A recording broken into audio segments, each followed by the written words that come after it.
Good day, everyone, especially to you, Ma'am Jera. Today, we are discussing the 1987 Constitution of the Republic of the Philippines, Article 7, Executive Department.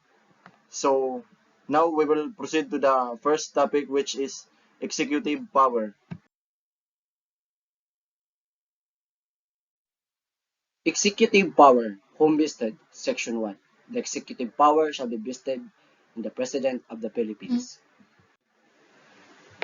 Based on 1987 Philippines Constitution, Article 7, Section 1, vests executive power on the President of the Philippines. The President is the head of state and the head of governance, and the function as the Commander-in-Chief of the Armed Forces of the Philippines.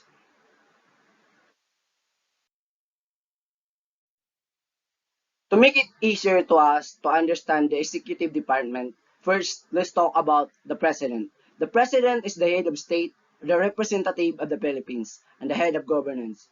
As the chief executive, the president exercises control all of the executive department, the bureaus, and the offices. He also has the official president could be the Malacanang Palace.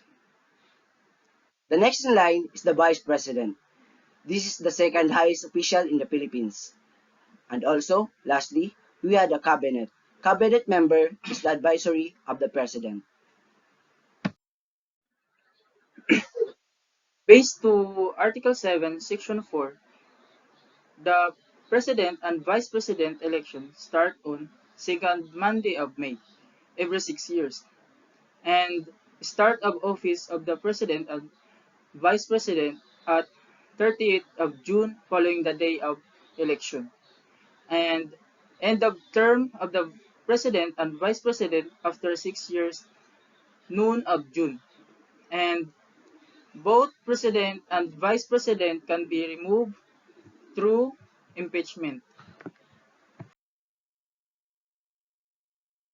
Let's move on through the term of office. For the President, can serve within 6 years. Can serve single term only. Not eligible of any re-election. There's always important to take note. Any person who has succeeded as President and served as such for more than 4 years shall not be qualified for the same office. The Vice President can serve within 6 years of starting and ending of the same time of the President. However, he can serve for 2 successive terms and eligible to run for President. We will proceed to the topic electoral contest of President and Vice President. Based on Section 4, the returns of every election for President and Vice President duly certified by the Board of Canvasser of each province or city shall be transmitted to Congress directed to the President of the Senate. Upon receipt of the following certificate of canvass, the President of the Senate shall, not later than 30 days after the day of the election, open all certificates in the presence of the Senate and the House of Representatives in joint public session, and the Congress, upon determination of authenticity and due execution thereof in manner provided by law, canvass the vote. The person having the highest number of votes shall be proclaimed elected. But in case two or more shall have an equal and highest number of votes, one of them shall forthwith be chosen by the vote of majority of all the members of both houses and of the Congress, voting separately. The Congress shall promulgate its rules for the canvassing of certificates. The Supreme Court, sitting en banc, shall be the sole of judge of the contest relating to the election returns and qualification of the President or Vice President, and may be promulgate its rules for the purpose. So next, the rule of succession. Based on Section 7, the President-elect and the Vice President-elect shall assume office at the beginning of their terms. If the President-elect fails to qualify, the President-elect shall act as president until the president-elect shall have qualified. If the president shall not have been chosen, the vice president-elect shall act as president until the president shall have been chosen and qualified. If at the beginning of the term of the president-elect shall have died or shall have become permanently disabled, the vice president-elect shall become president. Where no president and vice president shall have been chosen or shall have or qualified, or where both shall have died or become permanently disabled, the President of the Senate, or, in case of his inability, the Speaker of House of Representatives shall act as President until a President or Vice President shall have been chosen and qualified.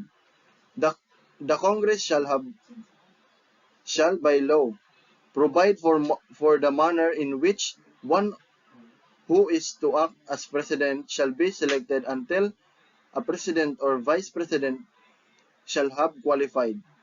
In case of death, permanently disability or inability of the official mentioned in the next paragraph, in the next preceding paragraph. Appointment Power, Section 16.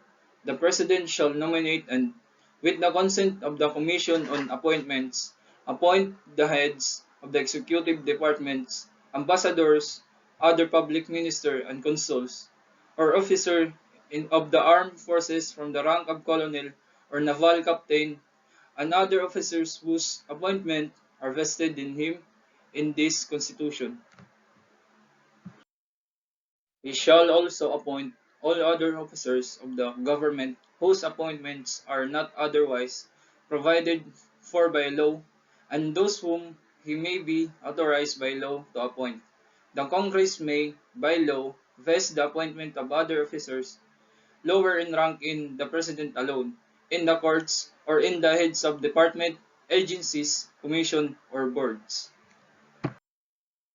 Control Power, Section 17. The President shall have control of all the executive departments, bureaus, and offices. He shall ensure that the laws of the faithfully executed. Military Power, Section 18. The President shall be the Commander-in-Chief of all armed forces of the Philippines, and whenever it becomes necessary, he may call out such armed forces to prevent or suppress lawless violence. Invasion or rebellion. In case of invasion or rebellion, when the public safety requires it, he may, for a period not exceeding 60 days, suspend the privilege of the writ of habeas corpus, or place the Philippines or any part thereof under martial law within 48 hours from the proclamation of martial law or the suspension of the privilege of the writ of habeas corpus. The President shall submit a report in person or in writing to the Congress. The Congress, voting jointly by a vote of at least a majority of its members in regular or special session, may revoke such proclamation or suspension, which revocation shall not be set aside by the President. Upon the initiative of the President, the Congress may, in the same manner, extend such proclamation or suspension for a period to be determined by the Congress, if the invasion or rebellion shall persist and public safety requires it. The Congress, if not in session, shall, within 24 hours following such proclamation or suspension, convene in accordance with its rules without need of a call. The Supreme Court may review, in an appropriate proceeding filed by any citizen, the sufficiency of the factual basis of the proclamation of martial law or the suspension of the privilege of the writ of habeas corpus or the extension thereof, and must promulgate its decision thereon within 30 days from its filing. A state of martial law does not suspend the operation of the Constitution, nor supplant the functioning of the civil courts or legislative assemblies, nor authorize the conferment of jurisdiction on military courts and agencies over civilians where civil courts are able to function, nor automatically suspend the privilege of the writ of habeas corpus. The suspension of the privilege of the writ of habeas corpus shall apply only to persons judicially charged for rebellion or offences inherent in or directly connected with invasion.